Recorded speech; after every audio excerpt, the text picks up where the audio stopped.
bagi pot am khako jana yam mek seng na putorok pa sereng ni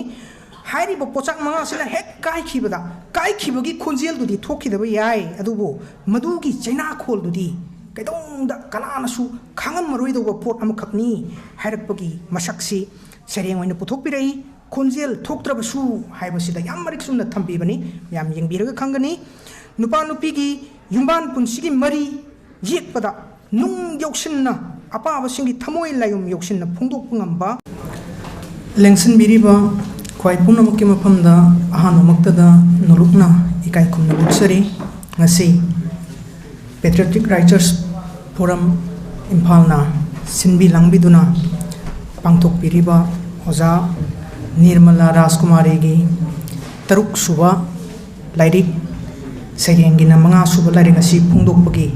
thoram asigi mayai tangbalda lengsin biriba thidokna ikai khumnajariba Manipuri Language Advisory Board Sahitya Academy gi convener oibiriba asigi thoram asigina athoiba mithungi phampam langda lengsin biriba namai thengmi tamo loinana thoram asibu preside tobiriba Patriotic Writers Forum gi thoburel oina thobu biriba ngasigi thoram asigi su thoram mapu oibiriba ojaibungo loinana ngasigi thoram asida akhanaba mithungi phampam langda lengsin biriba lamdam asigi saknai raba seirengba lamkoi wari iba aduga kalam ni samoina hena singthana biba literary activist haijabatai adugumba tamo sarathi ahumgi mafamda hanmakda ikai khumnabu chari kok nonjari loinana mangda lengsin biriba Manipuri sahitya bu nungsi biba lamdam asigi thoidokna sakthok sangai oijariba tentha maikei dagi lengbirakpa moirang thimgi pabung loinana Delhi dagi lengbiraklibi aikoi khwaigi oja saros nalini aina khangjaba mayam ama lengsin-duna leibire Patriotic Writers Forum bu nungsibiduna oja Nirmala Rajkumari bu nungsibiduna ngasigi thoram asibu makung phahan bigani haiduna lengbirakliba Manipuri sahitya bu nungsibiba ibagi lamda kumang soksinna khut thabiriba khwai punamakki mafamda nolukna ikai khumnaba utsari ngasi asi onthokna nungaijaba haijabatai adugumba numit amakhakni aikoigi Manipuri sahitya gi taibang sida anoba sairengi lairik amasu phangjabagi nungaibaduni ponamaksigi mathakta amuk nupi writer ama aikoigi nupi writer ama na iba manga suba sairengi lairik ama haidi mahaki poetic journey si sairengi khongchat si sangna salakpa sida nungaiba phaujabaduni aikoigi oja Rajkumari si mamangdasu thambirambaduni ibagi sinphamda matam sangna leibirabani so lising ani ga tarahumdoi dagi ojasi maipuna khut thabirakpani masigi mamangdadi ojana su haibirambaduni ai bigi oibo warol thambiba matamda laisaringai matam haibado larik sigi wamang yan basdestadi ojana thambiribasi class 5 karpa adwai dagi di sairengi lamsida competition na singba yauduna mana matum pangakibagi wafam laikhrabani adu tasunatana aikoi matam dugi All India Radio gi yubabani thoram hainasu mayamna matamdu da khangbiramba hojingnadi naharol gi khonjel haidana khangnaripa thoram sida sereng mayam ama masana iraga lantokpi kibagi wafam mojana thambi khrabani adubu ibagi taibang sida ibagi journey sida ojasi leisaringai matam adwai phawbada khara sangsin biramaga matam kharadi amuk laklubagumba amadi ojagi kanosida leikrabra haidana lariki omang yan masida phungdok piribo wakum sidagi phaujai adubu kunja lising aniga kun taraga humdoi dagi di ojasi hairipa maikai sida lam sida ningthina sangsin biraktana aikhoigi sok lising aniga taraga mari sidagi di ojagi ihan hanba sairengi lairiksi akhoigi puthok pikhrabani natte ai maithiraba lanmi harisi sok lisingani taraga mari da puthok pikhibani sok lisingani ga taraga mari sidagi ngasi sok lising ani ga kunma thoi गी December की तांग अमा फावबसिदा ओजाना पुथोकपिरिबसि लाइरिक तरुकने सेरेंगी लाइरिकता ngasi phungibsiga tharga punna manga aduga wari machagi लाइरिक amaga leptana ओजाना honarakpagi masaktuni aina kitang thamjaningi लाइरिक सिगी matang sida wahuk dok sida su akoigi patriotic writers forum gi hojik secretary oina ubiriba ai marup rakesh na marik sumba wafam ama ki note ki wafam su thambirami aduga larik sigi su apung bugi oiba warol thambiri thammiba wafam si aina larik si hanana pajaruba makak oina mayamda pawdam jabada secretary ama oina larik sigi apung bugi oiba warol khara thambiriba si su yamna marik summi haidana ai mayamda pawdam jari kumza lising ani ga nipanda lingkhat khiba lup asigi masa mareng si hojikta su thambiram baduni aikoigi tripura khakta natana assam gi guwahati yaukhibasi patriotic writers forum khakki natana aikoigi lamdam sida leijariba manipuri sahitya bu nungsi jaba lamdam sigi macha ma oina sakthuk sabadu aikoida su phaujari lup asigi makhada ngasi phongniba lairiga sida yauriba seireng si punna humpuga nithoini yaufam laimai sidaisida seireng si kunmari subusima anirak hanna yauribasimaga punna pasalaga seireng humpuga nithoi haidana ai thamjabani makhum yekpiriba ibungo michael konthaujam hojikta su ai bigi maikai dagi ikai khumnaba upi khibaduni larik sibu masak taksariba ai gi maikai dagi su ai gi upwa sibu sengna yamna nungsijana ikai khumnabadu uchari hairiba seireng larik asida punna seireng humbudraga nithoisi manipuri lolgi bangla mayek amadi maitai mayek ki script ani maksida punna lamai humudra nithoi ani samaga nifu mari palaga punna phungbani mamalna lupa chani oiba adugumba pitak toba larik amani sumain tawdana ngasi puthuiba ai bigi larik asigi maramdadi aigi oina karisu hoina toine hena haijaningai wafamdi leitrabani maramdi hareba larik sigi wahuk dokta ima kholgi president oibiriba oja gunachandrana yamna marik sumna larik sigi maramda saktak warol amakak thambibani mayam punamki khutasu hareba larik si leibirabanina ojani ibiriba wafam khrasi pabiraga su adum larik sigi chaurakpa masak amadi soidana dum khangbiraga dobani ojana thambiriba wafam sidagi aigi oiba hendok thoidokpa kasu haijaningai leijadrabani ojana thambiba matamda sumaina haibi ai kitang kot matek amatang ojana thambibsi lokot chage mahaki sereng ayamba mibu nongning hanba amasung maduna pauktak piba artha leiba sereng kayana yomsillaba leikol gi leirang gumbani magi punsige awa nungai punamak magi sereng singda mayek sengna mami taba thengnagani mahakna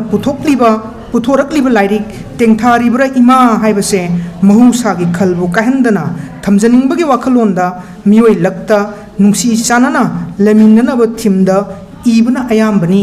haidana ojana lairik sigi wahudok oina lamai mapan subasida thambibani lairik sigi maramda amadi ojana mamangda ikiba lairik sing adugi subchinba saktak warol moina aikoigi oja rajkumar gunachandrana thambiba wafamni haidana engonda phaujabadu mayamda mukana paudumjari hairiba lairik sidaisida malemgi hojik oiriba ai binasu thambirambaduni corona virus ki pandemic manung sidaisida hairiba serengi lairik si pankhat khibagi wafam mukak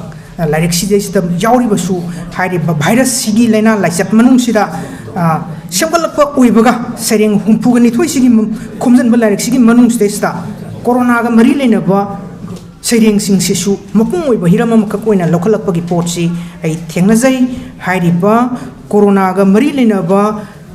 seireng sing sida ji iba thariba serengi mong sing sidi corona laichat sina piriba masigi impact se masigi shapu sigi positive oiba masak negative oiba masak masibu halanning kibagi masina china saiteng panghalaba aikoi khwai sigi manung sida masagi maching jajab haiba tai adugumba mioi amana imung amana mayuk naribaduga misham miam nongmagi surga hingjaba surga humang mal na hingjariba kusum mal na hingjariba mioi sing adugi punchi da pirakpa chaina aduga anigi khenaba masak hariba laina laichat sina aikhoi sidai sida athapada laikhiba ima isa isinina oiba taragasu punna leiminaba phangudraba mayam khak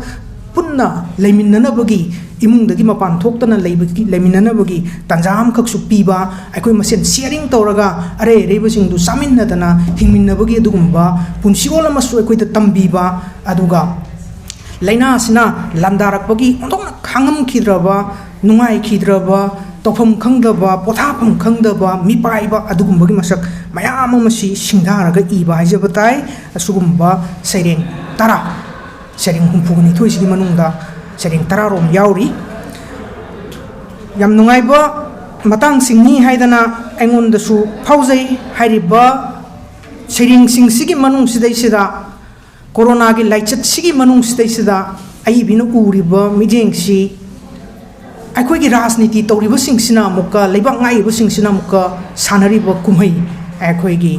phamgi mikanaba songthok songsin gi torokpa matangna singbagai sojana yam matang sana ai bisne yam matang sana pusalakanda sereng oina thamakpagi masaksi hariba sereng gi lyrics desta yauriba corona ga mari leina ba sereng sing desta kwai punamona dum thengnabi gani kitang aina mayam gi thogul tawjarabada panjaning bu mafam kharadi aikoi gi lamai tarukta yauriba sakti leibi corona hariba sereng singsta mapung oini ye ibasi laichat manungda lebaki mahusagi sajat lisat hanagi normen si haijabatai hanagi normen noiba punsi dudagi khanghong hung giduna akoi punamaksi hanagi chatnariba thajanabi liglam punamakto loina thingjan kibagi masaksima sereng sida jana thambi bani corona laichat si naronda landarakpa lumpuga pangkhakni ga haidana lamai tra manga de yauriba lumpu hariba sereng sido jan thambiba mayam thengnabi gani aduga muksu masa masa gi mathau pangbada nomata ningthi nungaina leiminnabu phangkiraba aina hausi haijabado imung manunggi masa manau singa punna leiminnabagi arei leita yenaduna chaminnabagi asugumba asengba punsi masak ama si punsida asengba relation du thambada natana aikoi gi environment sigi akoi bagi phibam sida su ising nungsit ki phibam sidasu yamna hana polluted urambasingdu refine ohelakpagi adugum masakai si singsala kandu daida malem taibang panbasi yamna taru masak amu ohelakpagi masakna singbagai si corona nangna ga hariba lamai kumapangi sereng sida mayam thengnabi gani aduga laichat manunggi yumdagi mapan thokpa yahandaba yummaktada aikoigi yummaktada aikoisi kasum sangda phadok taraba adugumba lanpha amamam oina leirakpagi pangkhak masidaisida adugumba punsiron lamada hingakpa phibamdu ohelakpagi masak leibak miyamgi yaiphanaba frontline warrior ni ga haidana lamsingnariba hariba laina siga lanthengnariba doctor sing nurse sing police personnel na singbagai si ozagi milamda urakpa matamda matang positive orakpadu da masada mipaiba ma phaurakpagi masakna singbagai du sereng oina ojana lokhala kanu daida phongtorakpagi masaksi langoi chansillaklabada hariba sereng lamai kunthra mari kunthra manga da yauri basi ojana phongdok piba thengna jai awana taraba matamda arei leita tathok tasin tongna dana supnagi hingnanaba hingba haibasina maru orakpaduni aikoi gi punsi sidaista madugi masakna singbagai du mioi gi thamoi da matam kaya dagi khanduna khandoktuna leirakliba aikoi apamba kalak mihauba ashaubuna singbagai se laichat manung sidaisadi loina mangkiduna aikoi se sumna gi hingnanaba khakki damakta arei bodu mateng pangnarakan da aikoi hingdaba yade thawai sida hingagadi haibagi wakhallom du daga changsilakpagi masaksi nungsinabagi mateng pangnabagi kathokpagi amatta oibagi adugumba chak ama corona gi laichat sina puraklabra ga haibagi pungning mata amada aina ngairamba chakto haidana ojana lamai kunthra tarukta yauriba sereng sida phungdok pirakpa thengnai amuksu mioiba khunaibu ha kar launa wahalliba laichat asibu chakkhro hankhro nang amuk hana laklanu ga haidana phungdok pungning mata utpa sereng amana lamai kunthra ga mapan da yauriba chakkhro malem sidai haiba sereng sida mayam thengnabi gani aduga muk sigi atopa miyamgi pungning da phauriba laina laichat sina piraiba saithieng ꯅꯨꯡꯒꯤ ꯎꯝꯁꯥꯛꯅꯕ ꯇꯧꯐꯝ ꯈꯪꯗꯕ ꯃꯁꯤꯗꯒꯤ ꯊꯣꯔꯛꯄ ꯑꯣꯟꯊꯣꯛꯅ ꯀꯩ ꯍꯥꯏꯅꯤ ꯊꯃꯣꯏ ꯀꯥꯏꯔꯕ ꯁꯛꯇꯝ ꯈꯣꯟꯊꯥꯡ ꯈꯣꯟꯖꯦꯜ ꯃꯌꯥꯝꯁꯤꯒꯤ ꯃꯊꯛꯁꯤꯗꯩꯁꯤꯗ ꯂꯥꯏꯆꯠ ꯃꯔꯛ ꯑꯁꯤꯗ ꯍꯨꯔꯥꯟ ꯆꯤꯟꯊꯤꯒꯤ ꯑꯗꯩ ꯄꯣꯠ ꯐꯥꯕꯒꯤ ꯃꯔꯛꯇ ꯊꯣꯛꯈꯤꯕꯁꯤꯡꯗꯣ ꯑꯩꯈꯣꯏꯒꯤ ꯁꯣꯁꯤꯌꯦꯜ ꯔꯤꯌꯦꯂꯤꯇꯤꯁꯤꯡꯗꯨ ꯑꯣꯖꯥꯅ ꯆꯨꯞꯁꯜꯂꯀꯥꯟꯗꯨꯗ ꯃꯗꯨ ꯑꯃꯨꯛ ꯗꯥꯏꯖꯦꯁ ꯇꯧꯔꯀꯥꯟꯗꯨꯗ ꯄꯨꯊꯣꯔꯛꯄ ꯃꯁꯛꯁꯤꯡ ꯑꯗꯒꯤꯗꯤ ꯅꯨꯄꯤꯒꯤ ꯏꯀꯥꯏ ꯈꯨꯝꯅꯕꯗ ꯇꯦꯡꯁꯤꯟꯅꯔꯛꯄꯒꯤ ꯃꯇꯥꯡ ꯁꯦꯜꯒꯤꯗꯃꯛꯇ ꯃꯤ ꯍꯥꯠꯄ ꯉꯝꯅꯔꯛꯄ ꯔꯥꯖꯅꯤꯇꯤꯒꯤ ꯆꯣꯡꯊꯣꯛ ꯆꯣꯡꯁꯤꯟꯒꯤ ꯇꯧꯍꯩꯗ꯭ꯔꯕ ꯃꯁꯛ ꯁꯤꯒꯨꯝꯕ ꯄꯥꯎ ꯀꯌꯥ ꯇꯥꯔꯤꯕꯒꯤ ꯃꯁꯛꯅꯆꯤꯡꯕꯁꯤꯗꯁꯨ ꯑꯣꯖꯥꯅ ꯀꯂꯝ ꯊꯥꯔꯛꯏ ꯀꯝꯗꯧꯅꯤ ꯍꯥꯏꯔꯗꯅ ꯂꯃꯥꯏ 42ꯗ ꯌꯥꯎꯔꯤꯕ ꯁꯩꯔꯦꯡꯁꯤ ꯄꯟꯕ ꯌꯥꯏ ꯑꯗꯨꯒ ꯁꯛꯇꯤ ꯃꯨꯟꯅꯕꯒꯤ ꯂꯥꯟ ꯍꯥꯏꯗꯅ ꯂꯃꯥꯏ 64ꯗ ꯌꯥꯎꯔꯤꯕ ꯁꯩꯔꯦꯡꯁꯤꯗꯁꯨ ꯁꯤꯒꯨꯝꯕ ꯋꯥꯈꯜꯂꯣꯟꯁꯤ ꯐꯣꯡꯗꯣꯛꯄꯤꯕ ꯊꯦꯡꯅꯩ ꯂꯥꯏꯆꯠ ꯑꯁꯤꯒꯤ ꯃꯅꯨꯡꯗ ꯑꯩꯈꯣꯏꯒꯤ ꯂꯣꯛꯗꯥꯎꯟ ꯇꯧꯗꯨꯅ ꯌꯨꯝꯗꯒꯤ ꯃꯄꯥꯟ ꯊꯣꯛꯇꯅ ꯂꯩꯔꯕ ꯃꯇꯝꯁꯤꯗꯩꯁꯤꯗ ꯊꯣꯛꯂꯤꯕ ꯋꯥꯐꯝꯁꯤꯡ ꯑꯩꯈꯣꯏꯗ ꯃꯤꯑꯣꯏꯕꯁꯤꯗ ꯂꯥꯏꯅꯥꯁꯤ ꯊꯦꯡꯅꯔꯕ ꯂꯥꯏꯅꯥꯁꯤꯒ ꯂꯥꯏꯆꯠꯁꯤꯒ ꯃꯥꯌꯣꯛꯅꯔꯤꯕ ꯑꯩꯈꯣꯏꯁꯤꯗꯩꯁꯤꯗ ꯐꯥꯎꯔꯤꯕ ꯋꯥꯈꯜ ꯀꯔꯝꯕ ꯑꯩꯈꯣꯏ ꯆꯠꯊꯣꯛꯇꯅ ꯌꯨꯝꯗ ꯂꯩꯕꯗꯨꯗꯤ ꯉꯝꯈꯤꯕ ꯌꯥꯏ ꯑꯃꯁꯨꯡ ꯑꯩꯈꯣꯏ ꯆꯥꯗꯅ ꯍꯤꯡꯕꯗꯤ ꯌꯥꯔꯣꯏ ꯍꯥꯏꯕꯒꯤ ꯑꯣꯖꯥꯒꯤ ꯌꯥꯝꯅ ꯃꯄꯨꯡ ꯐꯥꯕ ꯍꯥꯏꯒꯗ꯭ꯔꯥ ꯌꯥꯝ ꯃꯔꯨ ꯆꯪꯕ ꯍꯥꯏꯒꯗ꯭ꯔꯥ ꯑꯗꯨꯒꯨꯝꯕ ꯀꯃꯤꯠꯃꯦꯟ ꯑꯃꯈꯛ ꯑꯗꯨꯒꯨꯝꯕ ꯁ꯭ꯂꯣꯒꯥꯟ ꯑꯃꯈꯛ ꯑꯣꯖꯥꯅ ꯌꯥꯝ ꯃꯌꯦꯛ ꯁꯦꯡꯅ ꯊꯝꯕꯤꯔꯛꯄ ꯊꯦꯡꯅꯩ ꯑꯩꯈꯣꯏ ꯆꯠꯊꯣꯛꯇꯅ ꯂꯩꯕꯗꯤ ꯌꯥꯏ ꯑꯗꯨꯕꯨ ꯑꯩꯈꯣꯏ ꯆꯥꯗꯅ ꯍꯤꯡꯕꯗꯤ ꯉꯝꯃꯣꯏ ꯍꯥꯏꯕ ꯑꯣꯖꯥꯅ ꯋꯥꯀꯠ ꯑꯃꯈꯛ ꯌꯥꯎꯔꯤꯌꯦ ꯁꯤꯒꯨꯝꯕꯒꯤ ꯃꯁꯛꯁꯦ ꯑꯩꯈꯣꯏꯒꯤ ꯂꯥꯟꯐꯝꯁꯤꯗ ꯂꯥꯏꯆꯠꯁꯤꯒ ꯈꯨꯠꯂꯥꯏ ꯌꯥꯎꯗꯅ ꯁꯣꯛꯅꯔꯤꯕ ꯂꯥꯟꯐꯝꯅꯤ ꯍꯥꯏꯗꯅ ꯃꯍꯥꯛꯅ ꯁꯩꯊꯥꯗꯨꯅ ꯑꯣꯖꯥꯅ ꯁꯩꯊꯥꯗꯨꯅ ꯃꯥꯂꯦꯝꯒꯤ ꯑꯍꯨꯝꯁꯨꯕ ꯄ꯭ꯔꯤꯊꯤꯕꯤꯒꯤ ꯂꯥꯟꯖꯥꯎꯅꯤꯒ ꯍꯥꯏꯗꯅ ꯐꯣꯡꯗꯣꯔꯛꯄꯒꯤ ꯃꯁꯛ ꯁꯤꯗꯩꯁꯤꯗ ꯑꯩꯈꯣꯏ ꯍꯣꯝ ꯀ꯭ꯋꯥꯔꯦꯟꯇꯤꯟ ꯍꯥꯏꯔꯤꯕ ꯁꯩꯔꯦꯡ ꯂꯃꯥꯏ 52-53ꯗ ꯌꯥꯎꯔꯤꯕ ꯁꯩꯔꯦꯡꯁꯤ ꯃꯁꯤꯗꯁꯨ ꯅꯠꯇꯅ ꯈꯨꯠꯂꯥꯏ ꯌꯥꯎꯗꯕ ꯂꯥꯟ ꯍꯥꯏꯗꯅ ꯂꯃꯥꯏ 64ꯗ ꯌꯥꯎꯔꯤꯕ ꯁꯩꯔꯦꯡꯁꯤꯡꯁꯤꯗ ꯀꯣꯔꯣꯅꯥ ꯂꯥꯏꯆꯠꯁꯤꯒ ꯃꯔꯤ ꯂꯩꯅꯕ ꯁꯩꯔꯦꯡ ꯃꯌꯥꯝ ꯑꯃꯈꯛ ꯄꯨꯊꯣꯛꯄꯤꯔꯛꯏ ꯁꯤꯒꯨꯝꯕ ꯂꯥꯏꯔꯤꯛꯁꯤꯗ ꯌꯥꯎꯔꯤꯕ ꯁꯩꯔꯦꯡ 10 ꯑꯁꯤ ꯃꯅꯤꯄꯨꯔꯤ ꯁꯥꯍꯤꯇ꯭ꯌꯒꯤ ꯈꯣꯡꯆꯠꯁꯤꯗ ꯀꯣꯔꯣꯅꯥꯒꯤ ꯂꯥꯏꯆꯠꯁꯤ ꯂꯩꯔꯝꯗ꯭ꯔꯕꯣꯏꯗꯤ ꯄꯨꯊꯣꯛꯄ ꯑꯣꯏꯊꯣꯛꯇꯕ ꯁꯩꯔꯦꯡ ꯑꯃꯅꯤ ꯁꯩꯔꯦꯡꯒꯤ ꯀꯥꯡꯂꯨꯞꯅꯤ ꯍꯥꯏꯅ ꯈꯟꯖꯗꯨꯅ ꯀꯣꯔꯣꯅꯥꯒꯤ ꯂꯥꯏꯆꯠꯁꯤꯒꯤ ꯑꯐ ꯐꯠꯇ ꯄꯨꯝꯅꯃꯛ ꯇꯨꯡꯑꯣꯏꯅꯔꯒ ꯁꯤꯒꯨꯝꯕ ꯁꯩꯔꯦꯡꯁꯤ ꯃꯅꯤꯄꯨꯔꯤ ꯁꯥꯍꯤꯇ꯭ꯌꯒꯤ ꯐꯝꯕꯥꯛꯁꯤꯗ ꯄꯨꯊꯣꯛꯅꯕꯒꯤ ꯂꯩꯍꯥꯎ ꯑꯃꯈꯛ ꯑꯦꯠꯃꯣꯁꯐꯤꯌꯔ ꯑꯃꯈꯛ ꯄꯤꯔꯤꯕꯁꯤ ꯂꯥꯏꯆꯠꯁꯤꯅꯅꯤ ꯍꯥꯏꯕ ꯋꯥꯐꯝꯁꯤꯃ ꯑꯩ ꯊꯝꯖꯕꯒ ꯂꯣꯏꯅꯅ ꯂꯥꯏꯆꯠꯁꯤꯅ ꯃꯔꯝ ꯑꯣꯏꯔꯀꯥꯟꯗꯨꯗꯩꯗ ꯑꯩꯈꯣꯏꯒꯤ ꯑꯏꯕꯤꯁꯤꯡꯗ ꯄ꯭ꯔꯣꯚꯣꯛ ꯇꯧꯔꯀꯥꯟꯗꯨꯗꯩꯗ ꯑꯅꯧ ꯑꯅꯧꯕ ꯃꯈꯜꯒꯤ ꯈꯨꯏ ꯑꯅꯧ ꯑꯅꯧꯕ ꯃꯈꯜꯒꯤ ꯊꯤꯝ ꯈꯔꯗꯤ ꯑꯩꯈꯣꯏꯗ ꯄꯤꯕꯤꯔꯦ ꯍꯥꯏꯕ ꯄꯣꯠꯇꯨꯃ ꯑꯩ ꯑꯣꯖꯥꯒꯤ ꯂꯥꯏꯔꯤꯛꯁꯤ ꯄꯥꯔꯨꯕꯗꯒꯤ ꯐꯥꯎꯖꯕꯗꯨ ꯃꯌꯥꯝꯗ ꯁꯤꯌꯔ ꯇꯧꯖꯔꯤ ꯂꯣꯏꯅꯅ ꯃꯈꯥ ꯇꯥꯔꯛꯄꯗ ꯑꯣꯖꯥꯅ ꯂꯧꯈꯠꯂꯤꯕ ꯁꯩꯔꯦꯡꯒꯤ ꯑꯇꯣꯞꯄ ꯊꯤꯝ ꯑꯃꯅ ꯐꯥꯒꯤꯒꯤ ꯃꯁꯛꯁꯤꯅꯤ ꯑꯣꯖꯥ ꯔꯥꯖꯀꯨꯃꯥꯔꯅꯁꯨ ꯃꯃꯥꯡꯗ ꯋꯥꯃꯥꯡ ꯌꯥꯟꯕꯗ ꯂꯥꯏꯔꯤꯛꯀꯤ ꯃꯔꯤꯛ ꯁꯨꯝꯕ ꯋꯥꯐꯝ ꯑꯃ ꯊꯝꯕꯤꯕꯗꯨꯗꯁꯨ ꯄꯟꯕꯤꯔꯝꯕꯗꯨꯅꯤ ꯑꯣꯖꯥ ꯃꯁꯥꯃꯛꯅꯁꯨ ꯍꯧꯖꯤꯛ ꯑꯏꯕꯤꯒꯤ ꯃꯥꯏ ꯑꯣꯏꯕ ꯋꯥꯐꯝ ꯈꯔ ꯊꯝꯕꯤꯔꯝꯕꯗꯨꯗꯩꯗꯁꯨ ꯑꯩ ꯈꯤꯇꯪ ꯄꯟꯕꯤꯔꯝꯕ꯭ꯔꯥ ꯍꯥꯏꯅ ꯈꯟꯖꯩ ꯑꯩꯈꯣꯏꯒꯤ ꯐꯥꯒꯤꯒꯤ ꯏꯍꯨꯜ ꯑꯃꯒ ꯂꯣꯏꯅꯅ ꯌꯥꯝꯅꯗꯤ ꯆꯝꯅ ꯐꯣꯡꯗꯣꯛꯄ ꯑꯗꯨꯒ ꯑꯄꯥꯕ ꯑꯇꯥꯕꯁꯤꯡꯗ ꯀꯔꯤꯅꯣ ꯇꯤꯀ꯭ꯔꯤ ꯑꯃꯗꯤ ꯀ꯭ꯔꯠ ꯂꯥꯎꯅ ꯍꯦꯛꯇ ꯍꯣꯠꯂꯝꯕꯒꯤ ꯈꯨꯊꯥ ꯑꯃꯈꯛ ꯑꯣꯖꯥꯒꯤ ꯁꯩꯔꯦꯡꯁꯤꯡꯁꯤꯒꯤ ꯃꯅꯨꯡꯗ ꯁꯩꯔꯦꯡ ꯈꯔꯗ ꯐꯣꯡꯗꯣꯛꯄꯤꯔꯛꯄ ꯊꯦꯡꯅꯩ ꯃꯣꯂꯤ ꯃꯣꯂꯤ ꯃꯇꯧꯗꯤ ꯏꯃꯥꯟ ꯃꯥꯟꯗꯅ ꯃꯦꯁꯦꯖ ꯑꯃꯃꯝꯒ ꯂꯣꯏꯅꯅ ꯄꯥꯎꯇꯥꯛ ꯄꯥꯎꯖꯦꯜ ꯑꯃꯃꯝꯒ ꯂꯣꯏꯅꯅ ꯂꯥꯟꯊꯣꯔꯛꯄ ꯁꯩꯔꯦꯡꯁꯤꯡꯒꯤ ꯃꯔꯛꯇ ꯆꯥꯛꯅꯤꯕ ꯍꯥꯏꯕ ꯑꯇꯦꯟꯕ ꯁꯩꯔꯦꯡ ꯑꯁꯤ ꯃꯌꯥꯝ ꯑꯃꯨꯛꯇꯪ ꯌꯦꯡꯕꯤꯕ ꯌꯥꯏ ꯍꯥꯏꯔꯤꯕ ꯁꯩꯔꯦꯡꯁꯤ ꯂꯃꯥꯏ 22ꯗ ꯌꯥꯎꯕꯅꯤ ꯇꯦꯟꯇꯛ ꯇꯧꯕ ꯁꯩꯔꯦꯡ ꯑꯩ ꯃꯌꯥꯝꯗꯁꯨ ꯑꯃꯨꯛꯇꯪ ꯌꯧꯍꯟꯖꯅꯤꯡꯉꯤ ꯁꯨꯃꯥꯏꯅ ꯊꯝꯕꯤ ꯅꯣꯡꯃ ꯂꯥꯛꯏ ꯆꯥꯛꯅꯤꯕ ꯑꯃ ꯁꯦꯟꯖꯥꯎ ꯄꯥꯏꯕ ꯀꯨꯕꯦꯔꯒꯤ ꯃꯌꯨꯝꯗ ꯍꯥꯏꯔꯛꯏ ꯆꯥꯛꯅꯤꯕꯗꯨꯅ ꯀꯨꯕꯦꯔꯗ ꯐꯤ ꯑꯃꯟꯕ ꯈꯖꯤꯛꯇꯪ ꯄꯤꯕꯤꯌꯨ ꯐꯤꯔꯣꯜ ꯑꯃꯟꯕ ꯂꯩꯇꯦ ꯀꯨꯕꯦꯔꯅ ꯑꯗꯨꯗꯤ ꯆꯦꯡ ꯈꯖꯤꯛꯇꯪ ꯍꯥꯞꯄꯤꯌꯨ ꯆꯦꯡ ꯑꯃꯠꯇ ꯂꯩꯇꯦ ꯀꯨꯕꯦꯔꯅ ꯐꯔꯦ ꯑꯗꯨꯗꯤ ꯁꯦꯟ ꯈꯖꯤꯛꯇꯪ ꯄꯤꯕꯤꯌꯨ ꯁꯦꯜ ꯑꯃꯠꯇ ꯂꯩꯇꯦ ꯀꯨꯕꯦꯔꯅ ꯆꯥꯛꯅꯤꯕꯗꯨꯅ ꯑꯔꯣꯏꯕꯗ ꯍꯥꯏꯔꯛꯏ ꯏꯪꯅ ꯇꯞꯅ ꯐꯔꯦ ꯑꯗꯨꯗꯤ ꯂꯥꯛꯑꯣ ꯆꯠꯁꯤ ꯅꯪꯁꯨ ꯑꯩꯒ ꯂꯣꯏꯅꯅ ꯁꯨꯃꯥꯏꯅ ꯊꯝꯕꯤꯕꯅꯦ ꯑꯣꯖꯥꯅ ꯆꯥꯛꯅꯤꯕ ꯃꯤꯆꯝ ꯑꯃꯒꯤ ꯏꯆꯝ ꯆꯝꯕ ꯃꯤꯠꯌꯦꯡꯗꯒꯤ ꯊꯝꯂꯛꯄ ꯁꯩꯔꯦꯡ ꯑꯣꯏꯇꯥꯔꯒꯁꯨ ꯃꯥꯒꯤ ꯁꯦꯡꯂꯕ ꯄꯨꯛꯅꯤꯡꯒꯤ ꯃꯁꯛ ꯐꯣꯡꯗꯣꯛꯄ ꯑꯣꯏꯔꯕꯁꯨ ꯐꯤꯗꯝꯒꯤ ꯑꯋꯥꯡꯕ ꯃꯁꯛꯇꯨ ꯎꯠꯄ ꯑꯣꯏꯔꯕꯁꯨ ꯅꯥꯀꯜ ꯑꯃꯔꯣꯝꯗ ꯎꯄꯥꯏ ꯂꯩꯖꯗ꯭ꯔꯕ ꯂꯥꯏꯔꯕ ꯇꯣꯜꯂ ꯇꯥꯔꯕꯁꯤꯡꯕꯨ ꯊꯑꯣꯏꯅ ꯁꯧꯒꯠꯄꯤꯅꯤꯡꯗ꯭ꯔꯕ ꯃꯤꯅꯨꯡꯁꯤ ꯌꯥꯎꯗ꯭ꯔꯕ ꯏꯅꯥꯛ ꯈꯨꯟꯕ ꯑꯗꯨꯒꯨꯝꯕ ꯄꯨꯛꯆꯦꯜ ꯁꯦꯡꯗꯕꯁꯤꯡꯕꯨ ꯈꯝ ꯊꯦꯡꯅ ꯀꯔꯦꯝꯅꯔꯛꯄ ꯑꯗꯨꯒꯨꯝꯕ ꯁꯩꯔꯦꯡ ꯑꯃꯅꯤ ꯍꯥꯏꯗꯅ ꯑꯩꯉꯣꯟꯗ ꯐꯥꯎꯖꯕꯗꯨ ꯃꯌꯥꯝꯗ ꯄꯥꯎꯗꯝꯖꯔꯤ ꯑꯗꯨꯒ ꯌꯥꯎꯁꯪ ꯂꯣꯏꯕ ꯅꯨꯃꯤꯠꯀꯤ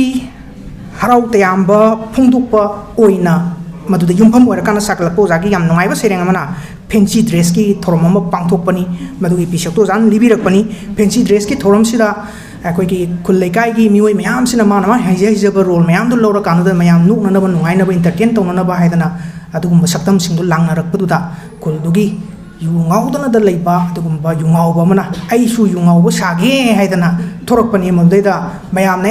ꯌꯥꯔꯣꯏ ꯍꯥꯏꯗꯅ ꯊꯤꯡꯕꯒꯤ ꯑꯣꯟꯊꯣꯛꯅ ꯆꯝꯅ ꯅꯨꯡꯉꯥꯏꯍꯟꯕ ꯅꯣꯛꯅꯤꯡꯍꯟꯕ ꯁꯩꯔꯦꯡ ꯑꯃꯈꯛꯁꯨ ꯐꯦꯟꯁꯤ ꯗ꯭ꯔꯦꯁ ꯍꯥꯏꯔꯤꯕ ꯂꯃꯥꯏ contra ꯁꯩꯔꯦꯡꯁꯤꯗ ꯃꯌꯥꯝ ꯑꯗꯨꯝ ꯊꯦꯡꯅꯕꯤꯒꯅꯤ ꯑꯗꯨꯒ ꯁꯤꯔꯣꯏꯗ ꯀꯩꯁꯨ ꯍꯥꯏꯕꯁꯤꯃꯁꯨ ꯑꯁꯤꯒꯨꯝꯕ ꯍ꯭ꯌꯨꯃꯔꯁ ꯑꯣꯏꯕ ꯇꯣꯟꯁꯤ ꯍꯥꯞꯄ ꯁꯩꯔꯦꯡ ꯑꯃꯅꯤ ꯍꯥꯏꯗꯅ ꯈꯟꯖꯩ ꯃꯁꯤꯃꯁꯨ ꯄꯥꯈꯪ ꯂꯩꯁꯥꯕꯤꯒꯤ ꯋꯥꯔꯤ ꯑꯣꯏꯅꯗꯤ ꯁꯥꯒꯠꯂꯀꯥꯟꯗꯨꯗꯩꯗ ꯄꯥꯈꯪꯁꯤꯅ ꯑꯩꯁꯤ ꯄ꯭ꯂꯦꯟ ꯇꯣꯡꯉ ꯆꯠꯄꯁꯤꯗꯩꯁꯤꯗ ꯄ꯭ꯂꯦꯟꯁꯤ ꯀꯥꯏꯔꯒ ꯁꯤꯈ꯭ꯔꯕꯣꯏꯗꯤ ꯅꯪ ꯀꯔꯤ ꯈꯟꯅꯤ ꯑꯗꯨꯗ ꯈꯟꯒꯗꯕ ꯋꯥꯈꯜꯗꯨꯒ ꯅꯪ ꯍꯥꯏꯌꯨ ꯍꯥꯏꯕꯗꯨꯗꯩꯗ ꯅꯨꯄꯤ ꯃꯆꯥꯗꯨꯅ ꯈꯨꯝꯐꯝ ꯈꯪꯗꯅ ꯑꯁ ꯀꯩꯁꯨ ꯁꯤꯔꯣꯏꯗ ꯒꯥꯏꯅ ꯊꯝꯃꯛꯄꯒꯤ ꯄꯣꯠ ꯑꯣꯏꯅ ꯇꯧꯕꯁꯤꯗ ꯌꯥꯝꯅ ꯆꯝꯅꯗꯤ ꯐꯣꯡꯗꯣꯛꯍꯜꯂꯀꯥꯟꯗ ꯑꯩꯈꯣꯏꯗ ꯀꯔꯤꯅꯣꯅꯦꯅ ꯍꯥꯏꯗꯅ ꯈꯤꯇꯪ ꯅꯣꯛꯅꯤꯡꯍꯟꯕ ꯄꯣꯛꯄꯒꯤ ꯑꯗꯨꯒꯨꯝꯕ ꯍ꯭ꯌꯨꯃꯔꯁ ꯑꯣꯏꯕ ꯋꯥꯈꯜ ꯃꯤꯠꯌꯦꯡꯗ ꯌꯨꯝꯐꯝ ꯑꯣꯏꯔꯀꯥꯟꯗ ꯁꯥꯒꯠꯂꯛꯄ ꯁꯩꯔꯦꯡ ꯈꯔ ꯑꯃꯁꯨ ꯍꯥꯏꯔꯤꯕ ꯂꯥꯏꯔꯤꯛꯁꯤꯒꯤ ꯃꯅꯨꯡꯁꯤꯗꯩꯁꯤꯗ ꯌꯥꯎꯔꯤ ꯑꯗꯨꯒ ꯃꯁꯤ ꯅꯠꯇꯕ ꯑꯇꯣꯞꯄ ꯁꯩꯔꯦꯡꯒꯤ ꯀꯥꯡꯕꯨ ꯑꯃ ꯁꯩꯔꯦꯡꯒꯤ ꯑꯩꯈꯣꯏꯒꯤ ꯈꯔ ꯑꯃꯅ ꯑꯩꯈꯣꯏ ꯇꯩꯊꯣꯛꯂꯒꯦ ꯏꯃꯥꯒꯤ ꯃꯤꯠꯂꯨ ꯄꯤꯔꯥꯡ ꯍꯥꯏꯕꯒꯨꯝꯕ ꯑꯗꯒꯤꯗꯤ ꯃꯥꯏꯊꯣꯡ ꯌꯥꯝꯕ ꯏꯔꯥꯕꯣꯠ ꯁꯩꯔꯦꯡ ꯌꯥꯎꯔꯤ ꯃꯅꯤꯄꯨꯔꯤ ꯂꯣꯜꯒꯤ ꯅꯨꯃꯤꯠꯁꯤꯗ ꯍꯜꯂꯛꯈꯣ ꯑꯊꯧꯕ ꯀꯩꯕꯨꯜ ꯂꯝꯖꯥꯎꯒꯤ ꯐꯨꯝꯗꯤ ꯊꯛ ꯈꯣꯡꯖꯣꯝ ꯅꯨꯃꯤꯠꯅ ꯂꯥꯛꯄꯗ ꯑꯁꯤꯅꯆꯤꯡꯕ ꯑꯩꯅ ꯄꯟꯖꯔꯤꯕ ꯁꯩꯔꯦꯡꯁꯤꯡ ꯑꯁꯤ ꯃꯔꯩꯕꯥꯛ ꯅꯤꯡꯕ ꯄꯦꯇ꯭ꯔꯤꯌꯣꯇꯤꯛ ꯔꯥꯏꯇꯔꯁ ꯐꯣꯔꯝꯁꯤꯁꯨ ꯉꯔꯥꯡ ꯅꯍꯥꯟꯗ ꯁꯦꯃꯤꯅꯥꯔꯁꯨ ꯁꯤꯟꯕꯤꯈꯤꯕꯗꯨꯅꯤ ꯃꯅꯤꯄꯨꯔꯒꯤ ꯃꯔꯩꯕꯥꯛ ꯅꯤꯡꯕꯒꯤ ꯄꯣꯠꯇ ꯃꯈꯣꯏꯅ ꯍꯧꯖꯤꯛ ꯐꯥꯎꯕꯗ ꯆꯪꯁꯤꯜꯂꯛꯏꯕ ꯁꯦꯀ꯭ꯔꯦꯇꯔꯤꯅ ꯄꯥꯎꯗꯝꯕꯤꯔꯝꯕ ꯋꯥꯐꯝꯗꯨꯗꯒꯤꯁꯨ ꯑꯩꯈꯣꯏꯅ ꯈꯤꯇꯪ ꯂꯣꯛꯁꯤꯟꯖꯍꯧꯔꯤꯕꯁꯤ ꯂꯨꯞꯁꯤꯒꯤ ꯊꯃꯣꯏꯗ ꯂꯩꯔꯤꯕ ꯃꯔꯩꯕꯥꯛꯄꯨ ꯅꯨꯡꯁꯤꯖꯕꯒꯤ ꯃꯔꯩꯕꯥꯛꯄꯨ ꯅꯤꯡꯖꯕꯒꯤ ꯃꯔꯩꯕꯥꯛꯄꯨ ꯀꯟꯖꯅꯤꯡꯕꯒꯤ ꯃꯔꯩꯕꯥꯛꯄꯨ ꯃꯥꯡꯂꯣꯝꯗ ꯄꯨꯈꯠꯅꯤꯡꯕꯒꯤ ꯑꯗꯨꯒꯨꯝꯕ ꯋꯥꯈꯜꯂꯣꯟ ꯑꯃ ꯌꯥꯎꯕꯗꯨꯅꯤ ꯍꯥꯏꯔꯤꯕ ꯐꯣꯔꯝꯁꯤꯒꯤ ꯃꯈꯥꯗ ꯄꯨꯊꯣꯔꯛꯄ ꯂꯥꯏꯔꯤꯛ ꯑꯃ ꯑꯣꯏꯅ ꯑꯣꯖꯥꯒꯤ ꯁꯩꯔꯦꯡ 62ꯅ ꯁꯥꯕ ꯂꯥꯏꯔꯤꯛꯁꯤꯒꯤ ꯃꯅꯨꯡꯁꯤꯗꯩꯁꯤꯗꯁꯨ ꯑꯗꯨꯒꯨꯝꯕ ꯊꯤꯝꯗꯨꯗ ꯑꯗꯨꯒꯨꯝꯕ ꯃꯤꯠꯌꯦꯡꯗꯨꯗ ꯌꯨꯝꯐꯝ ꯑꯣꯏꯔꯀꯥꯟꯗ ꯄꯨꯈꯠꯂꯛꯄ ꯁꯩꯔꯦꯡꯁꯤꯡ ꯄꯟꯖꯔꯤꯕ ꯈꯔꯁꯤꯅꯤ ꯆꯨꯝꯃꯤ ꯔꯥꯏꯇꯔꯁꯤꯡꯅ ꯏꯕꯤꯕ ꯃꯇꯝꯗ ꯁꯩꯔꯦꯡ ꯈꯔ ꯁꯩꯔꯦꯡꯒꯤ ꯑꯦꯟꯊꯣꯂꯣꯖꯤ ꯑꯃ ꯆꯕꯨꯜ ꯑꯃ ꯊꯝꯕꯤꯕ ꯃꯇꯝꯗ ꯃꯔꯩꯕꯥꯛ ꯅꯤꯡꯕꯒꯤ ꯄꯣꯠꯁꯦ ꯈꯔ ꯑꯗꯨꯝ ꯌꯥꯎꯅꯕꯗꯨꯅꯤ ꯑꯗꯨꯒꯨꯝꯕꯗꯨꯅ ꯑꯩꯈꯣꯏꯒꯤ ꯉꯁꯤ 5ꯁꯨꯕ ꯁꯩꯔꯦꯡꯒꯤ ꯂꯥꯏꯔꯤꯛ ꯄꯨꯊꯣꯛꯄꯤꯔꯤꯕ ꯑꯣꯖꯥꯁꯤꯒꯤ ꯂꯥꯏꯔꯤꯛꯁꯤꯗꯩꯁꯤꯗꯁꯨ ꯃꯔꯩꯕꯥꯛ ꯅꯤꯡꯕꯗ ꯌꯨꯝꯐꯝ ꯑꯣꯏꯕ ꯁꯩꯔꯦꯡꯒꯤ ꯆꯕꯨꯜ ꯑꯃ ꯁꯩꯔꯦꯡꯒꯤ ꯀꯥꯡꯂꯨꯞ ꯑꯃ ꯌꯥꯝꯅ ꯃꯇꯤꯛ ꯆꯥꯅ ꯃꯔꯥꯡ ꯀꯥꯏꯅ ꯌꯥꯎꯔꯤ ꯍꯥꯏꯕꯗꯨ ꯑꯩ ꯃꯌꯥꯝꯗ ꯊꯝꯖꯅꯤꯡꯕꯅꯤ ꯑꯗꯨꯒ ꯑꯃꯨꯛ ꯂꯝꯀꯣꯏ ꯁꯩꯔꯦꯡ ꯑꯣꯏꯅ ꯑꯩꯈꯣই ꯂꯝꯀꯣꯏ ꯋꯥꯔꯤ ꯏꯕ ꯑꯗꯨꯃꯥꯏꯅ ꯇꯧꯗꯅ ꯂꯝꯀꯣꯏ ꯁꯩꯔꯦꯡ ꯑꯣꯏꯅ ꯏꯔꯛꯄ ꯁꯩꯔꯦꯡꯁꯤꯡꯒꯤ ꯃꯅꯨꯡꯗ ꯅꯤꯔꯃꯍꯜꯅ ꯉꯥꯏꯔꯝꯃꯤ ꯍꯥꯏꯕꯒꯨꯝꯕ ꯅꯨꯡ ꯗꯂꯥꯟ ꯍꯥꯏꯕꯅꯆꯤꯡꯕ ꯁꯩꯔꯦꯡꯁꯤꯡꯁꯤꯁꯨ ꯌꯥꯎꯔꯤ ꯑꯗꯨꯒ ꯃꯍꯧꯁꯥꯒꯤ ꯈꯨꯠꯁꯦꯝ ꯑꯏꯕꯤꯅꯁꯨ ꯍꯧꯖꯤꯛ ꯊꯝꯕꯤꯔꯝꯕꯗꯨꯅꯤ ꯂꯥꯏꯔꯤꯛꯁꯤꯒꯤ ꯃꯤꯡꯊꯣꯜ ꯑꯣꯏꯔꯤꯕ ꯇꯦꯡꯊꯥꯔꯤꯕ꯭ꯔꯥ ꯏꯃꯥꯅ ꯏꯃꯥ ꯍꯥꯏꯔꯤꯕ ꯁꯩꯔꯦꯡꯁꯤ ꯀꯔꯤꯗ ꯌꯨꯝꯐꯝ ꯑꯣꯏꯔꯒ ꯁꯥꯒꯠꯂꯛꯄꯅꯣꯅ ꯍꯥꯏꯕꯒꯤ ꯃꯇꯥꯡꯗ ꯂꯥꯏꯔꯤꯛꯁꯤꯕꯨ ꯃꯁꯛ ꯇꯥꯛꯏꯕ ꯑꯩꯈꯣꯏꯒꯤ ꯋꯥꯃꯥꯡ ꯌꯥꯟꯕꯒꯤ ꯋꯥꯐꯝ ꯏꯕꯤꯔꯤꯕ ꯑꯣꯖꯥ ꯒꯨꯅꯆꯟꯗ꯭ꯔꯅꯁꯨ ꯌꯥꯝ ꯃꯔꯤꯛ ꯆꯨꯝꯅ ꯊꯝꯕꯤ ꯑꯗꯨꯒ ꯑꯣꯖꯥꯅꯁꯨ ꯃꯔꯤꯛ ꯆꯨꯝꯅ ꯄꯟꯕꯤꯔꯝꯃꯤ ꯑꯩꯅꯁꯨ ꯈꯤꯇꯪ ꯑꯩꯉꯣꯟꯗ ꯐꯥꯎꯖꯕꯗꯨ ꯊꯝꯖꯔꯤ ꯁꯤꯒꯨꯝꯕ ꯃꯍꯧꯁꯥꯒꯤ ꯑꯣꯏꯕ ꯍꯦꯟꯗꯣꯛ ꯊꯣꯏꯗꯣꯛꯄꯁꯤꯡꯒꯤꯗꯃꯛꯇ ꯂꯝꯗꯝꯁꯤꯒꯤ ꯆꯥꯎꯊꯣꯛꯆꯔꯤꯕ ꯂꯣꯏꯅꯅ ꯃꯍꯧꯁꯥꯒꯤ ꯈꯜꯁꯤ ꯀꯥꯏꯍꯟꯅꯤꯡꯗꯕꯒꯤ ꯄꯨꯛꯅꯤꯡ ꯃꯇꯥ ꯑꯃꯗ ꯌꯨꯝꯐꯝ ꯑꯣꯏꯔꯀꯥꯟꯗ ꯂꯥꯏꯔꯤꯛꯁꯤꯒꯤ ꯃꯤꯡꯊꯣꯜ ꯑꯣꯏꯔꯤꯕ ꯁꯩꯔꯦꯡ ꯇꯦꯡꯊꯥꯔꯤꯕ꯭ꯔꯥ ꯏꯃꯥ ꯍꯥꯏꯕꯁꯦ ꯑꯏꯕꯤꯅ ꯄꯨꯊꯣꯔꯛꯄꯅꯤ ꯍꯥꯏꯗꯅ ꯑꯩꯉꯣꯟꯗ ꯐꯥꯎꯖꯩ ꯉꯁꯤꯃꯛꯀꯤ ꯑꯣꯏꯔꯤꯕ ꯑꯩꯈꯣꯏ ꯃꯤꯑꯣꯏꯕꯅ ꯇꯧꯔꯤꯕ ꯊꯕꯛꯁꯤꯡꯁꯤꯅ ꯑꯩꯈꯣꯏꯒꯤ ꯑꯀꯣꯏꯕ ꯑꯩꯈꯣꯏꯒꯤ ꯑꯦꯟꯚꯥꯏꯔꯟꯃꯦꯟ ꯑꯩꯈꯣꯏꯒꯤ ꯅꯨꯡꯁꯤꯔꯕ ꯃꯥꯂꯦꯝ ꯄ꯭ꯔꯤꯊꯤꯕꯤꯁꯤꯗꯩꯁꯤꯗ ꯑꯣꯏꯍꯜꯂꯤꯕ ꯐꯤꯕꯝꯁꯤꯡ ꯑꯁꯨꯛꯀꯤ ꯃꯇꯤꯛ ꯄꯣꯂꯨꯇꯦꯠ ꯑꯣꯏꯍꯟꯕ ꯍꯤꯔꯝ ꯃꯍꯧꯁꯥꯒꯤ ꯏꯁꯤꯡ ꯅꯨꯡꯁꯤꯠ ꯑꯀꯣꯏꯕ ꯎꯃꯪ ꯋꯥꯃꯪ ꯀꯣꯛꯁꯜꯍꯜꯂꯛꯄ ꯀꯔꯤꯅꯣ ꯃꯤꯑꯣꯏꯕꯅ ꯇꯧꯔꯤꯕ ꯊꯕꯛꯁꯤꯡꯁꯤꯅ ꯃꯁꯤꯗ ꯑꯏꯕꯤꯒꯤ ꯊꯃꯣꯏꯗ ꯃꯤꯄꯥꯏꯕ ꯑꯃꯈꯛ ꯐꯥꯎꯖꯕ ꯃꯗꯨꯗꯤ ꯀꯔꯤꯅꯣ ꯍꯥꯏꯀꯥꯟꯗ ꯊꯛꯇ ꯊꯣꯛꯏꯕ ꯅꯨꯃꯤꯠ ꯊꯥ ꯑꯩꯈꯣꯏꯗ ꯄꯨꯟꯁꯤꯒꯤ ꯃꯉꯥꯜ ꯄꯤꯔꯤꯕ ꯄꯨꯟꯁꯤꯒꯤ 에너지 ꯄꯤꯔꯤꯕ ꯍꯥꯏꯖꯕ ꯇꯥꯏ ꯃꯁꯦ ꯅꯨꯃꯤꯠ ꯊꯥꯒꯥꯏꯁꯦ ꯊꯣꯔꯛꯑꯔꯣꯏꯗ꯭ꯔꯥꯒ ꯍꯥꯏꯗꯅ ꯑꯗꯨ ꯌꯧꯅ ꯑꯏꯕꯤꯅ ꯃꯤꯄꯥꯏꯖꯕꯒꯤ ꯄꯣꯠꯁꯤ ꯍꯥꯏꯔꯤꯕ ꯇꯥꯏꯇꯜ ꯄꯣꯏꯝꯁꯤꯗ ꯃꯌꯥꯝꯅ ꯊꯦꯡꯅꯕꯤꯒꯅꯤ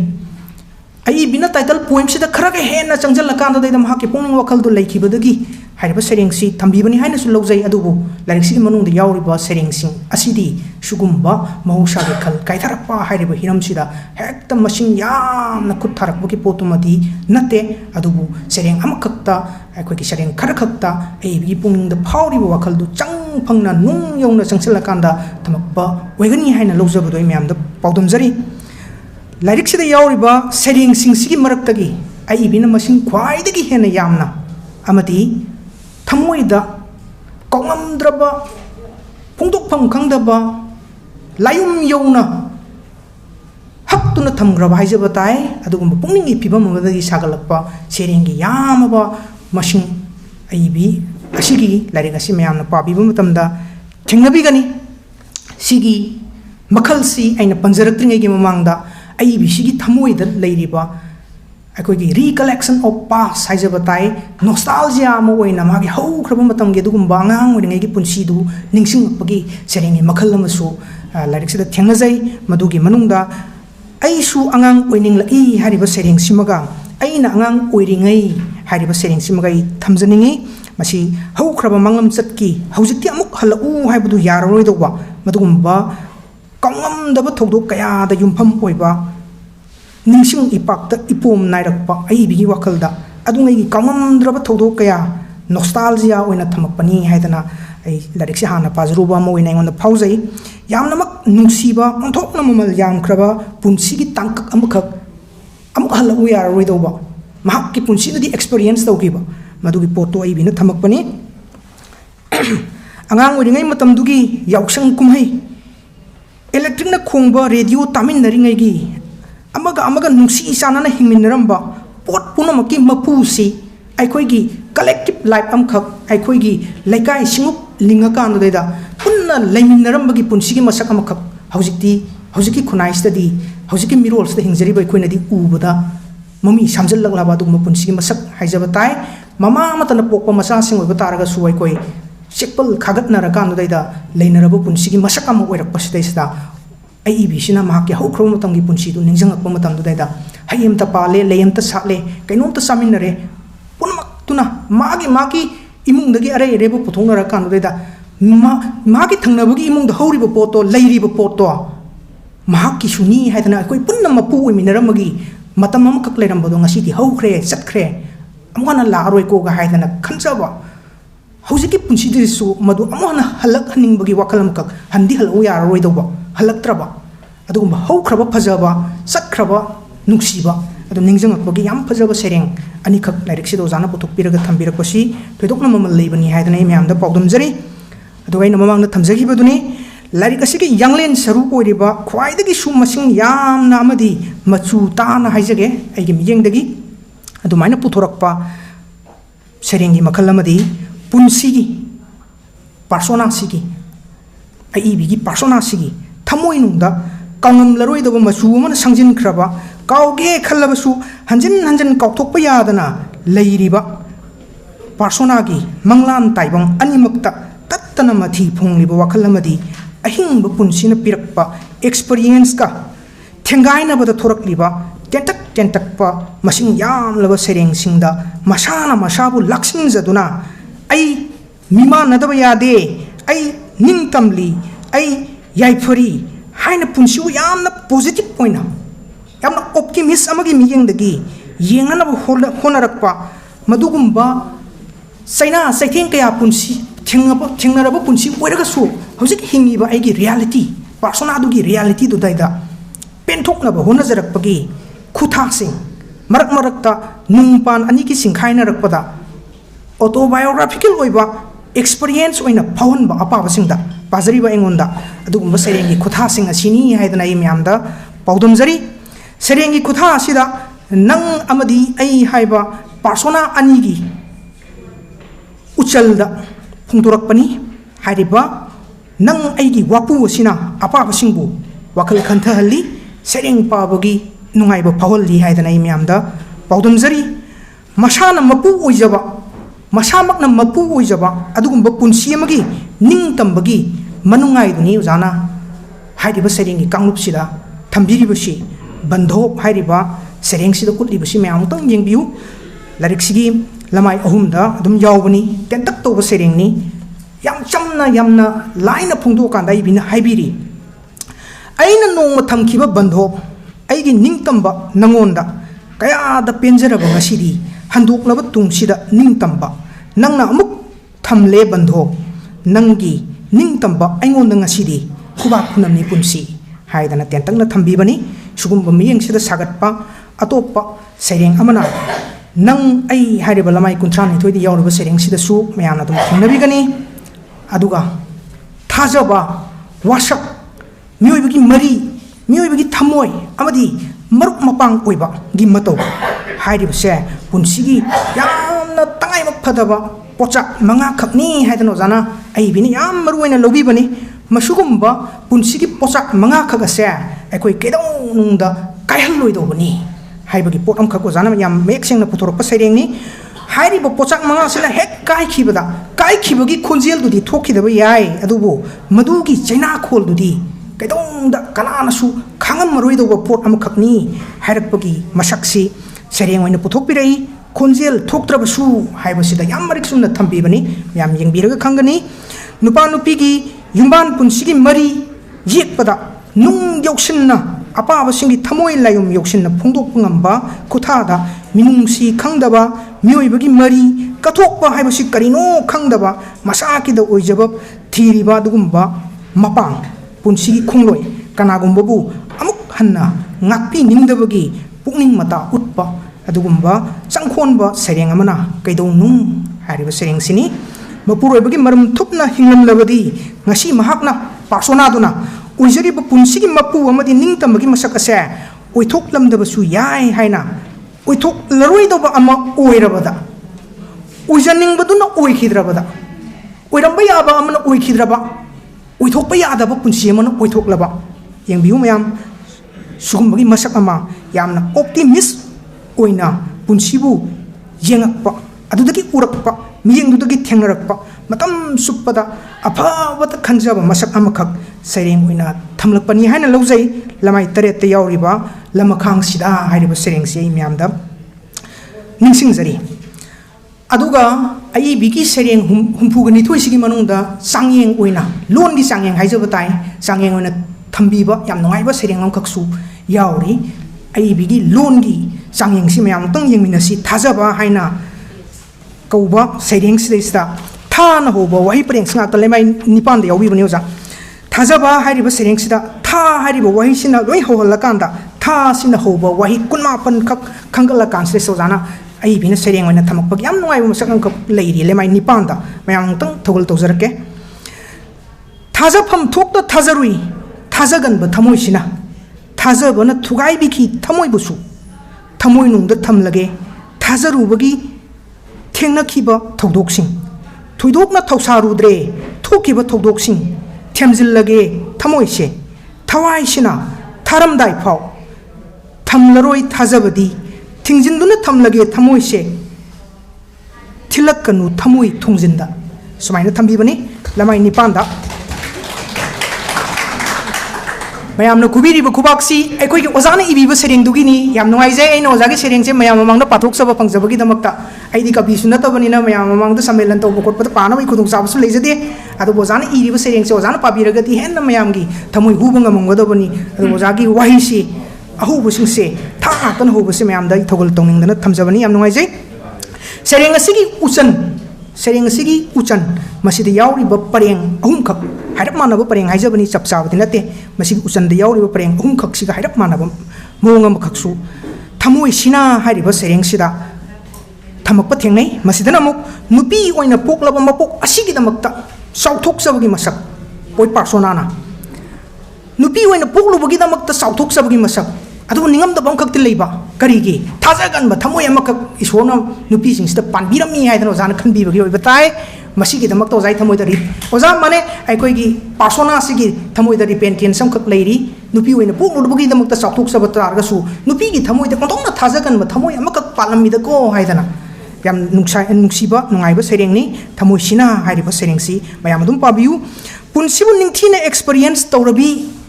haidana I thamjage asaibina punsibu khongthang khudingmak changyeng ga pangkakni haidana thambiri punsigi changyeng dai koi maithi danabagi damakta section sem sagadabani haibagumбаги thamoi dagi thorakpadugumba message am khaksu changyeng hairiba lamai tramathoi yaurba sereng sida thambi khangna khangsinnadaba una usinnadrabada atop maithong ama madugi chaina phauраклабada punsibu masak khanglabra haina simultaneously matam amakakta amakasu kalak pena aduga mukasu kalak pen badu deida thamoi kaibam khaksu yawba pona mai thengnajai punsibu kalak pena luinana thamoi kaina saithari badugumba sereng amani haidana I phaujai mit panglakpada hairiba lamai trat yawriba sereng se matam punumakta sumnata khanba asa mangdaba punsibu hena mai palkhigani haibagi kalpana tawjariba ꯑꯗꯨꯒꯨꯝꯕ ꯁꯩꯔꯦꯡ ꯑꯃꯅ ꯄꯨꯟꯁꯤ ꯍꯤꯅꯥꯎ ꯍꯥꯏꯔꯤꯕ ꯂꯃꯥꯏ 17 ꯌꯥꯎꯕ ꯁꯩꯔꯦꯡꯁꯤꯡꯅꯤ ꯑꯗꯨꯒ ꯂꯃꯥꯏ 10ꯗ ꯌꯥꯎꯔꯤꯕ ꯂꯥꯟꯐꯝꯁꯤꯗ ꯍꯥꯏꯔꯤꯕ ꯁꯩꯔꯦꯡꯁꯤꯗꯁꯨ ꯃꯁꯤꯒ ꯃꯥꯟꯅꯕ ꯋꯥꯈꯜꯂꯣꯟꯁꯤ ꯑꯣꯖꯥꯅ ꯐꯣꯡꯗꯣꯛꯄꯤꯕ ꯊꯦꯡꯅꯩ ꯄꯨꯟꯁꯤꯗꯤ ꯑꯍꯤꯡꯕꯅꯤ ꯄꯨꯟꯁꯤꯗꯤ ꯑꯁꯦꯡꯕꯅꯤ ꯂꯧꯅꯝ ꯅꯝꯊꯥꯛ ꯅꯠꯇꯦ ꯍꯥꯏꯕꯒꯨꯝꯕ ꯑꯃ ꯆꯩꯅꯥꯈꯣꯜ ꯈꯥꯡꯂꯤꯕ ꯄꯨꯟꯁꯤ ꯑꯃꯅ ꯃꯁꯥꯅ ꯃꯁꯥꯕꯨ ꯊꯦꯝꯖꯤꯟꯖꯔꯗꯨꯅ ꯍꯦꯟꯅ ꯃꯥꯏ ꯄꯥꯛꯂꯕ ꯀꯨꯏꯅ ꯃꯪꯂꯨꯔꯕ ꯇꯨꯡꯗ ꯍꯦꯟꯅ ꯃꯥꯏ ꯄꯥꯛꯂꯕ ꯄꯨꯟꯁꯤ ꯑꯃ ꯐꯪꯅꯅꯕꯒꯤꯗꯃꯛꯇ ꯐꯪꯉꯦ ꯍꯥꯏꯗꯅ ꯀꯨꯏꯅ ꯃꯪꯂꯨꯔꯕꯒꯤ ꯇꯨꯡꯗ ꯃꯪꯐꯥꯎꯅꯔꯛꯄ ꯃꯇꯝꯁꯤꯗꯗꯤ ꯑꯩꯅ ꯐꯪꯖꯔꯤꯕ ꯄꯨꯟꯁꯤꯁꯦ ꯑꯗꯨꯒꯨꯝꯕ ꯃꯥꯏ ꯄꯥꯛꯑꯕ ꯄꯨꯟꯁꯤꯗꯨꯅꯤꯒ ꯍꯥꯏꯗꯅ ꯔꯤꯌꯦꯂꯥꯏꯁ ꯇꯧꯔꯛꯄꯒꯤ ꯄꯨꯟꯁꯤꯕꯨ ꯔꯤꯌꯦꯂꯥꯏꯁ ꯇꯧꯔꯛꯄꯒꯤ ꯄꯨꯟꯁꯤꯕꯨ ꯍꯦꯟꯅ ꯃꯁꯛ ꯃꯆꯨ ꯊꯣꯛꯍꯟꯅꯕ ꯃꯁꯛꯂꯣꯝꯁꯤꯗꯩꯁꯤꯗ ꯆꯪꯁꯤꯜꯂꯛꯄꯒꯤ ꯄꯣꯠꯁꯦ ꯄꯨꯟꯁꯤꯁꯦ ꯑꯩꯒꯤ ꯍꯥꯏꯔꯤꯕ ꯂꯃꯥꯏ 19ꯗ ꯌꯥꯎꯔꯤꯕ ꯁꯩꯔꯦꯡꯁꯤꯗ ꯃꯌꯥꯝ ꯊꯦꯡꯅꯕꯤꯒꯅꯤ ꯁꯤꯒꯨꯝꯕꯒꯤ ꯈꯣꯡꯆꯠꯁꯤꯗꯩꯁꯤꯗ ꯑꯩꯕꯤꯅ ꯎꯕꯤꯔꯤꯕꯁꯤ ꯀꯜꯄꯅꯥ ꯇꯧꯕꯤꯔꯤꯕꯁꯤ ꯆꯦꯟꯖ ꯑꯍꯣꯡꯕ ꯍꯥꯏꯕꯁꯦ ꯄꯨꯟꯁꯤꯒꯤ ꯇꯉꯥꯏ ꯐꯗꯕꯅꯤ ꯍꯥꯏꯗꯅ ꯍꯥꯏꯔꯛꯄꯒꯤ ꯃꯁꯛꯇꯨꯅꯤ ꯀꯔꯝ ꯍꯥꯏꯅ ꯑꯩꯈꯣꯏ ꯍꯤꯡꯕ ꯇꯥꯏ ꯁꯛꯂꯣꯟ ꯀꯌꯥꯃꯨꯛꯇ ꯑꯣꯜꯂꯒ ꯑꯍꯣꯡꯕ ꯀꯌꯥꯃꯨꯛꯇ ꯆꯠꯂ ꯀꯥꯟꯗꯨꯗꯩꯗ ꯍꯥꯏꯔꯛꯄꯒꯤ ꯄꯣꯠꯁꯦ खितंग निंगसिंग जराबदा life is change is indispensable हाइबगुंबा चेन कंपल्सन वरकपदो हिंगबा हाइबदो केदोंनाबा होंबा हाइबदो केदोंनाबा हिंगननबगिदमक्ता करम मखलगी हिंगननबा नुआइना पेंथोकना इसाना याजना इसागी मपु ओइजना अदुगमगी मिजेंगी मसक्सी उत्पा सेरेंगनी अहोंबा हाइदना लमाई 39 दा यावरिबा सेरेंगसे सुगुंबा सेरेंगी खोंचतसिदा सेरेंगी मसक्सिंगसिदा सुम पाजरुबा मतमदा इंगोंदा फाउजबसे थमोइगी पोथाफम थीरिबदुगुंबा राइटर अमनी अदुगुंबा कविनेत्री अमनी अदुगुंबा असैबी अमनी हाइदना इंगोंदा फाउजबनिदुनी खुदोंग थीबदगी सोंगथोरक्लबी चाइना खोल कयागा मायोकनरक्लबी असैबीगी पार्सोनाना नंग एगी पुंसी वारीदी लेंगदना लेहोगनी हाइबगुंबगी पुंगिंग मता अमसु फोंदोरक्पगी मसक्सी थीरी अइना हाइरिबा सेरेंग योटकी थमोइ हाइरिबा सेरेंग लेहोनी वारीदी हाइरिबा सेरेंग सिसदा फोंदोरक्पगी मसक थेंगनै अकोनबगी लेहोनी वारीदी हाइरिबा सेरेंग सी लमाई 92 दा यावबनी याम तेंतक तोबा सेरेंगनी सिमसु आई थमजरके आई हिंकी अदुम थेंगनद्रिङैदसु नंगा आई हिंकी अदुम थेंगनरबा तुंगदसु नंगा आई हिंकीनी अदुम लापनरबा तुंगसिदसु नंगा सब मानै एंगोंददी नंग लैबा लैतबा लेहोनी वारीदी अदुम नंगी आईगी सुमाइन थम्बीबने लमाई 92 दा अवा नुंगाई अनि लोइनादुना चटलिबा पुंसीदी लानसिंगनबनी पुंसी हाइबसी लानसिंगनबनी लानफमनी लानमी अममम ओइना लानफम खुदिंगमक आइखोइ निंगननबा लैतना मायोकनबा ताबनी हाइबगी वखल मदु तददनी आइखोइना लानगम फिराल थेटकदवा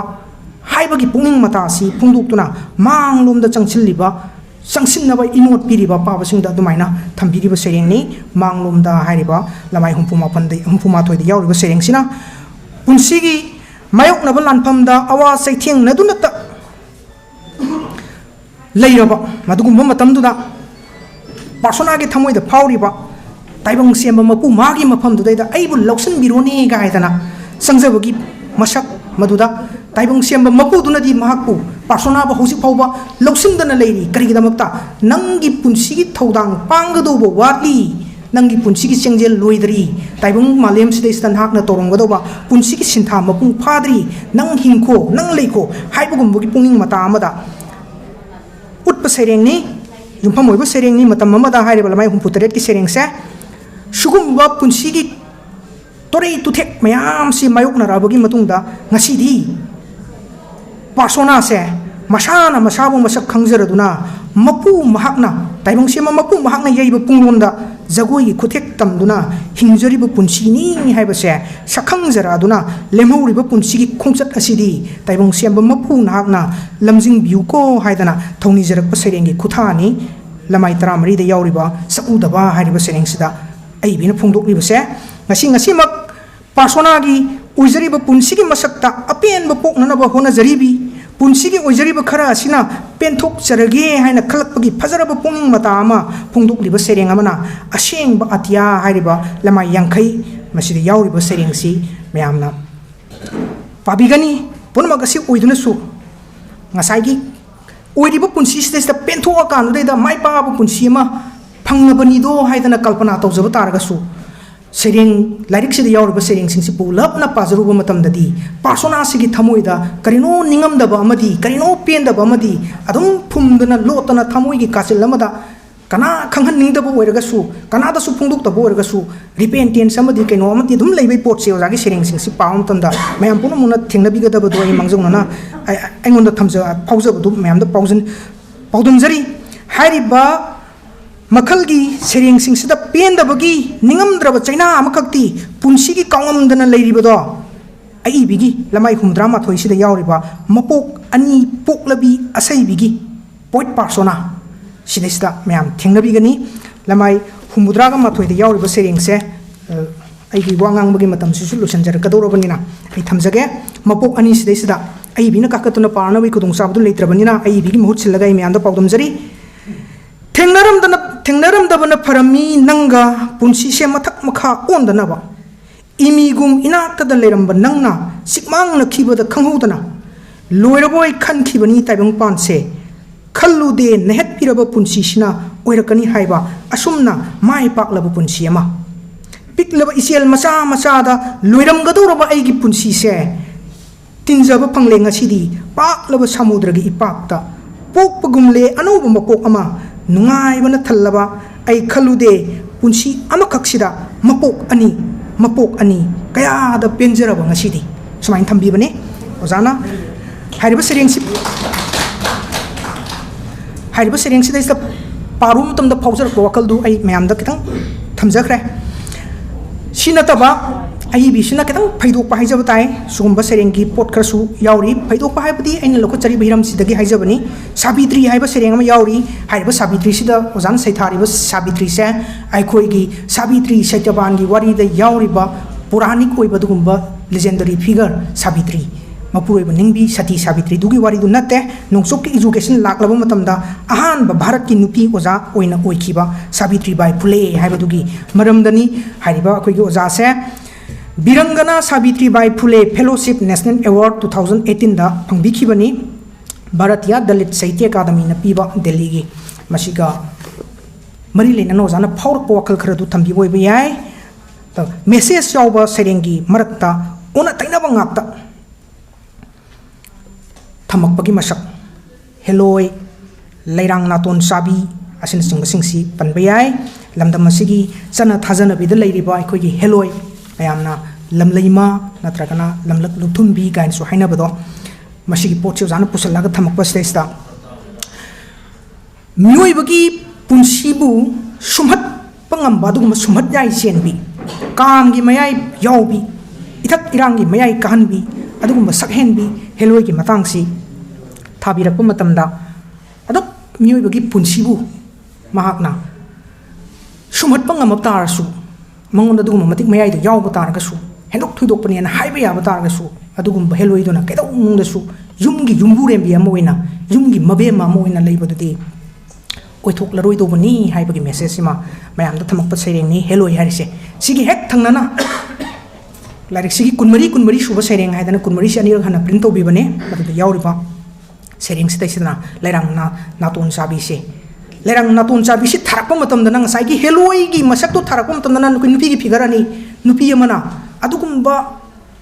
kam gi mayai pubi sumat yai sen bi nupi magi sakta moina adu atopa nupi amana lerang natun sabi karam natun sabi mapuk thokna mapok ngai duna magi puklu mapok tuna maram oira kanu daida kana amta da lanjadra basu lamlak ta satpa lerang oirubana kanana su sinabidana kanana su hanna yengbidana leikraba dugumba samcha kraba nupi gi masakama mingonda sumat pangam daba sumatai ga tawngam daba nupi ani kena masak si ozana thangana thamiba sereng ni stesta pothorpagi potchi yam nangai ba mani meam da pawdum jari mapungda ozan nirmala gi sereng singasi persona na experience tawraba madi mahaki feeling du daida persona gi feeling du daida masu loktuna sangkhona sereng oina pothorpa adugumba saina phanglaba punsi amana punsi ga sakhang narakpada hingliba hauski punsi asina asengba punsi ni masina mapung pharabani khwaidagi ningtamlaba masak aduni haina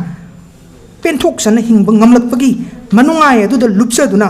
nungsiba phajaba minungsi hunaba penthokpa haibana singbase masisina mai paklaba punsi ama oiraknabagi lambini ohenlibani haibagi pungning mata du toina toina pungtuk piba thengnai marak ta ekhoi gi akoiba mahausa angang oiningai ki punsi corona laichat ki maramda singtha saitha jaba taraga su ma ki khwai de ki maru changba sereng di chaina khol phanglaba punsi amana chaina du bu kauthok tuna mimanaba maning tamba punsi amada hingjanang bagi kalpana torakpada hena mai pai haidane myam da paudum jari kari kumbada Ozagi mapung phaba autobiography ma pothok piraklabadi adugi mijing du dagi ekoina ngasi gi lairik si amadi mamang da pongkiba lairik sing nasing budu yengagadi atopa mauma atopa mamalama thokpirak pasu yai haidana ai thamjaningi aina thamjaripa wafam khara sigi witness poina haijabatai ai ozagi iroi loiba humfugani thoi suba sering simtang mayam gi thogol tawjaramge masina aigi Ozagi larik masak tak pasigi aruiba sering ujage kanglaba kundo pareng haidana thambibani kadai dagi thengnarui kanglaba aigi kundo pareng kumja lising ama chamapan marfutra humdoi mars ki sechat ama thawai yauna lingjakiba aigi kundo pareng thadok lamdai panthau sangai section na haptuna leirami lubak amada yotki upuda numitudani aina sukhang khangdriba lamdam sida sukhang khangdriba yum sida ahong bagi ahong bangaktani punsi talamdri langla kundo pareng dudi kanglabasu sahi kuntret helaba tungsida kundo pareng nangadi manghan gi bikiba aigi ningtamba mipa oina kasum sangsinda kundo pareng nangna aibu kaphan khibani nangna aibu nokhan khibani aigi kanglaba kundo pareng nang adum layu langla tattana punsi aroiba mikup tu phau aigi kanglaba kundo pareng nang adum layu langla tattana punsi aroiba mikup tu phau haidana ozana thambiri bo wafam sidaista aina saidi ki thamjakiba repentance penthok na hingna bo hona bataraga su punsi ki chaina kholama phongdok tana khangi bodu khwai taragi mafam do zaki ozana punsi wari oina ithopi da bataraga su sereng sina ikoida wari oina libire haiba potse mai mayam da paudam jari aroi boina ozan nirmala autobiography amatang di ibiu madugi mijeng dege koi ozagi sereng si samu interpret to jage yam nongai je punong kuthaga chari